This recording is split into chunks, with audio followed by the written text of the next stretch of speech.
लोगों ने हर उस छोटी चीज को पहचाना जो आपके लिए सहायक हो सकती है। So they did not leave even the. तो उन्होंने फूलों, फल और पत्तियों को भी नहीं छोड़ा, वो सभी चीजें जो आपकी सहायता कर सकती हैं। So always it is said, Vilva is dear to Shiva. तो ये हमेशा कहा गया कि विल्वा शिव को प्रिय है, उनके लिए सब कुछ एक है। ठीक है, ऐसा नहीं है कि ये शिव को प्रिय है। इसके शिव को प्रिय होने का अर्थ है कि एक तरह से इसके स्पंदन उस तत्व के सबसे ज्यादा करीब हैं जिसे हम शिव कहते हैं। वे निकट हैं, वे उसी दिशा में हैं। ऐसे ही हमने कई चीजें पहचानी हैं, सिर्फ एक खास पत्ती ही नहीं, हमने कई चीजों को पहचाना है और सिर्फ वही चीजें अर्पित की जाती हैं क्योंकि वे आपके लिए संपर्क बनाने का साधन बन जाती हैं। आप वो पत्ती उनके पास छोड़ नहीं आते, आप उसे वहां रखते हैं और फिर वापस ले आते हैं, है ना? Because this particular leaf has the highest capability. क्योंकि इस पत्ती में उस स्पंदन को सोखने की क्षमता सबसे ज्यादा है और It's for you to pick it up and go. आपको उसे उठाकर ले आना चाहिए।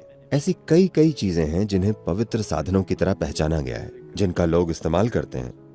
आपको ये समझना चाहिए, इसका संबंध देवताओं से नहीं है, इसका संबंध आपसे और किसी चीज तक पहुंच बनाने की आपकी काबिलियत से है। तो मान लीजिए यही मकसद है, तो विल्वा में ऐसी काबिलियत है, अगर आप उसे लिंग पर रखते हैं और फिर उठाते हैं तो ये उस स्पंदन को लंबे समय तक बनाए रख सकता है। ये आपके साथ बने रहते हैं। अगर आप इसे अपने साथ कुछ दिन तक रखें तो इसका असर होगा। आप इसे आजमा सकते हैं। आप विल्वा पत्ती अर्पित करके फिर इसे अपनी छाती की जेब में रखकर घूमिए, इसका आपके ऊपर फर्क पड़ेगा। आपके स्वास्थ्य, खुशहाली, मानसिक दशा, हर चीज पर फर्क पड़ेगा। तो लोगों ने इन चीजों को ध्यान देकर ध्यानमय स्थिति में पहचाना। पेड़ों और पत्तियों की इस पूरी विविधता में उन्होंने एक ही पत्ती क्यों चुनी? किसी ने इसे पहचाना और ये सबसे अलग है, आप इसे अनदेखा नहीं कर सकते। आप ये भी आजमा सकते हैं, आप जाकर 10 अलग अलग तरह की पत्तियां तोड़ सकते हैं, उन सबको लिंग के पास रखें और फिर उन सबको साथ ले जाएं और आप अपने पास रखें। आप खुद ही अंतर देखेंगे। इसे देखने के लिए आप में एक खास तरह की संवेदनशीलता होनी चाहिए, लेकिन इसमें कोई शक नहीं है कि जो संवेदनशील हैं वे फर्क महसूस करेंगे।